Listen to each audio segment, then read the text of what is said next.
What if I told you that the walk you did this morning gave your body less than half of what it was capable of giving you, and you'd never know because nothing felt wrong? There's no pain, no warning sign, no app notification telling you that you just left most of the benefit on the table. You finished your steps, you felt good, you moved on with your day. But somewhere between your front door and your destination, your body quietly decided how much of that walk actually counted toward your long-term health. And for most people, the answer is not much. Here's the part that should genuinely bother you. Walking is, without exaggeration, one of the single most powerful tools available to any human being on this planet for protecting their heart, their brain, their metabolism, and their lifespan. No prescription, no equipment, no gym membership, just 2 legs and a bit of time. And yet research consistently shows that the way most people walk strips away a huge percentage of that potential. So in this video, we're breaking down 10 incredibly common walking habits that look completely harmless, that are silently capping the benefit your body gets from every single step. For each one, we'll look at exactly what's happening inside your body, what the research says, and the small, realistic adjustment that flips the switch back on. None of this requires more time. None of this requires more effort. It just requires knowing what your body is actually responding to. If you're new here, welcome to BioShifted. This channel exists to translate what's actually happening inside your body into information you can use without the jargon and without the fear-mongering. Let's get into it. Mistake 1. Walking at the comfortable pace your body has already mastered. Almost everyone who walks regularly walks at what researchers call a conversational stroll, a pace comfortable enough that you could talk for an hour without noticing any effort. It feels pleasant. It feels sustainable. And from a cardiovascular standpoint, your body has essentially stopped paying attention to it. Your heart, lungs, and blood vessels improve through a process called adaptation. When you ask your cardiovascular system to do something slightly beyond what it's used to, it responds by getting stronger, more efficient, better at delivering oxygen. When you don't ask anything new of it, it has zero reason to change anything. The clearest marker of cardiovascular fitness is something called VO2 max. Essentially, how much oxygen your body can pull in and use during effort. It's one of the strongest predictors of how long you'll live that we have in the entire medical literature.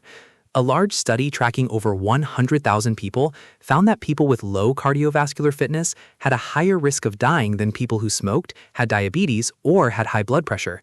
Let that sink in for a second. A relaxed stroll barely touches your VO2 max.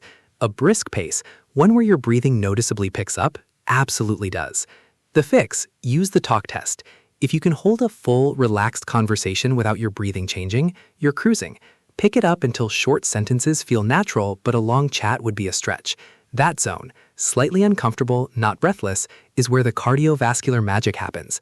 And if you're brand new to walking, don't stress about this yet. Build the habit first, then layer in the intensity. Mistake 2. Walking the exact same route at the exact same pace every single day. Same street, same loop, same speed, same playlist.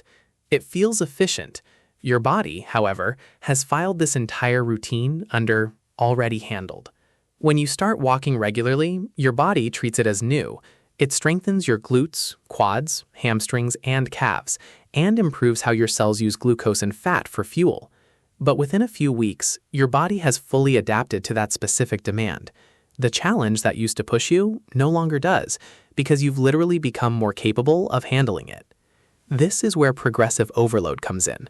The same principle gym goers use to keep getting stronger, applied to walking. It doesn't mean walking further or harder necessarily. It can mean adding 1 or 2 hills to your usual route, which dramatically increases the work your glutes, hamstrings, and calves are doing. Occasionally walking 10 to 15 minutes longer than usual. Throwing in short bursts of faster walking, 2 minutes brisk, 2 minutes normal, repeated a few times.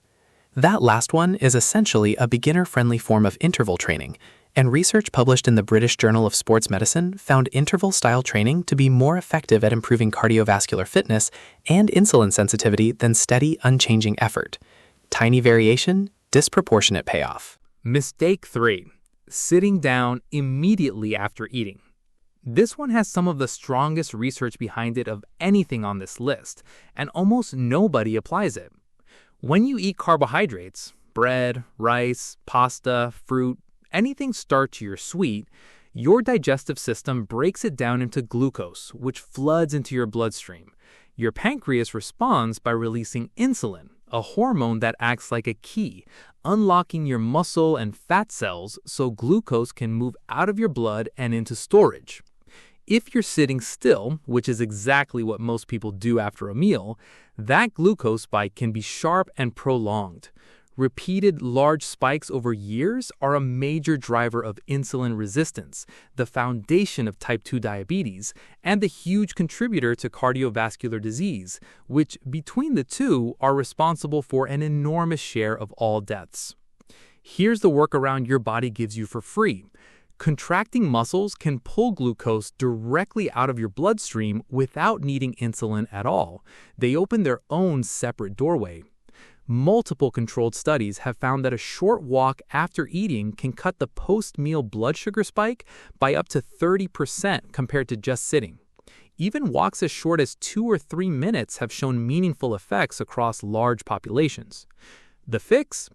After your biggest meal of the day, get up and move. Even 10 minutes makes a measurable difference.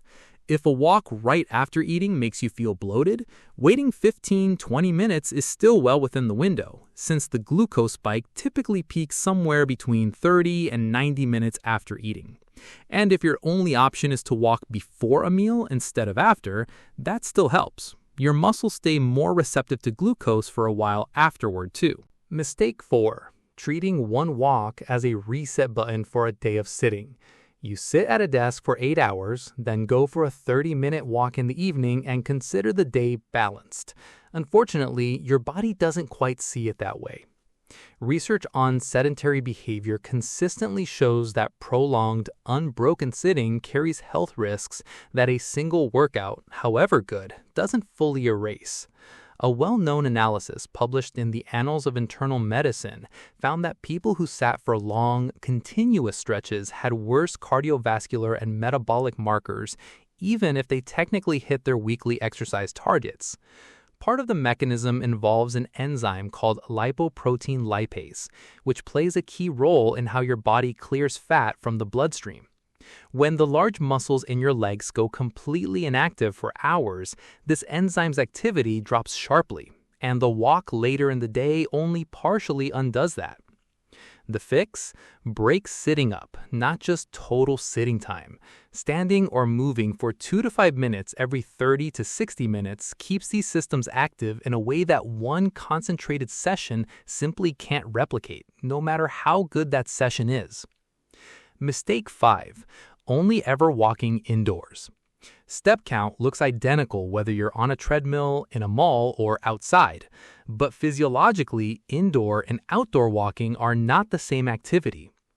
Outdoor daylight, even on a gray, overcast day, provides light exposure that's essential for your circadian rhythm, your internal 24-hour clock that governs sleep timing, hormone release, immune function, and metabolism. Specialized cells in your retina detect this light and send signals straight to the brain regions controlling that clock. Morning daylight in particular helps set an appropriate cortisol rise for alertness and anchors your melatonin release later that night. Indoor lighting, even bright indoor lighting, typically provides somewhere around 200 to 500 lux. An overcast day outside can still exceed 5,000, 10 times as much. Studies on circadian disruption linking misaligned body clock to higher risk of metabolic disease, cardiovascular issues, and weakened immune function. The fix? Get at least one walk outside per day, even if it's short. The cost is zero, and the circadian benefit is something a treadmill simply cannot replicate. Mistake 6. Always walking alone when company is realistically available. This one sounds more like a lifestyle preference than biology, but the data says otherwise. A large analysis pooling results from 148 studies covering over 300,000 people found that people with strong social connections had roughly a 50% higher likelihood of survival over the study period compared to those with weak social ties, an effect size comparable to quitting smoking or becoming physically active.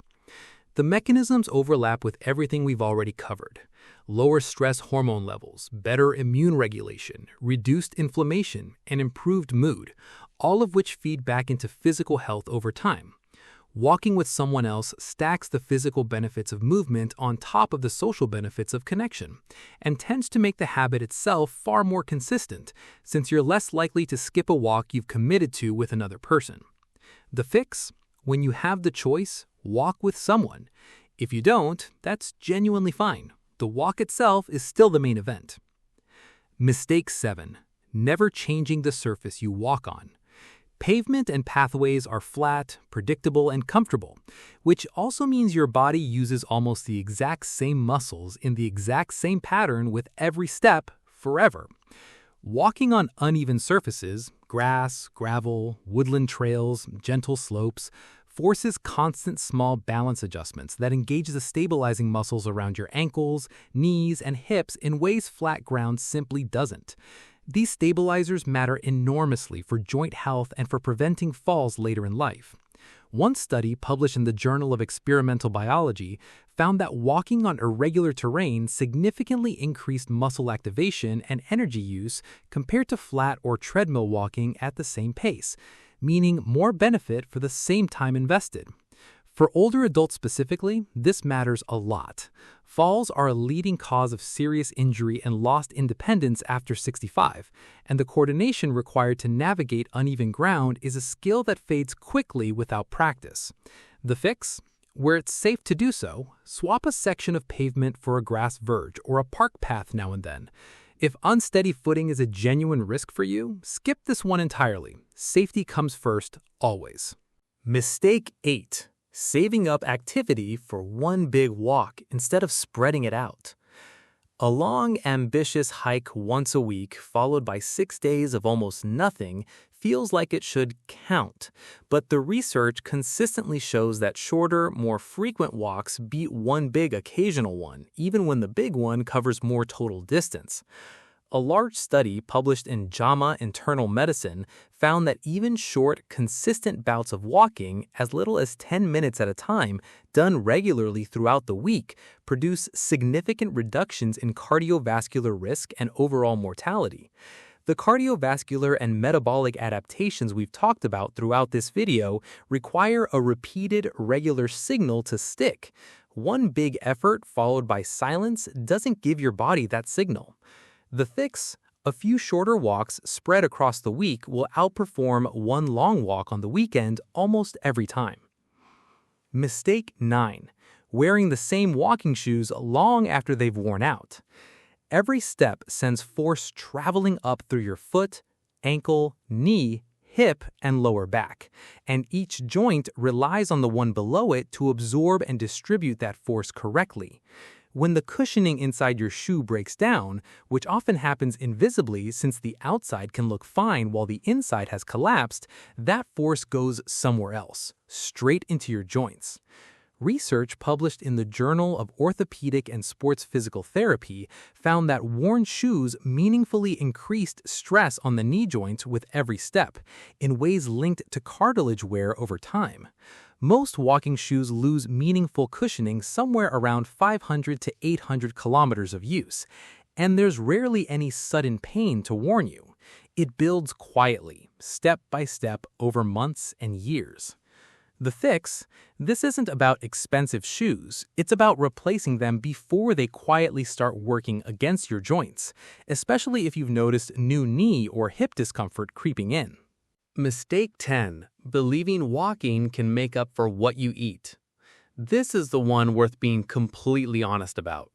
A brisk 30-minute walk burns somewhere around 150 to 200 calories.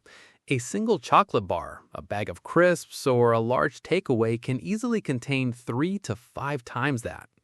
But the calorie math is almost the least important part of this.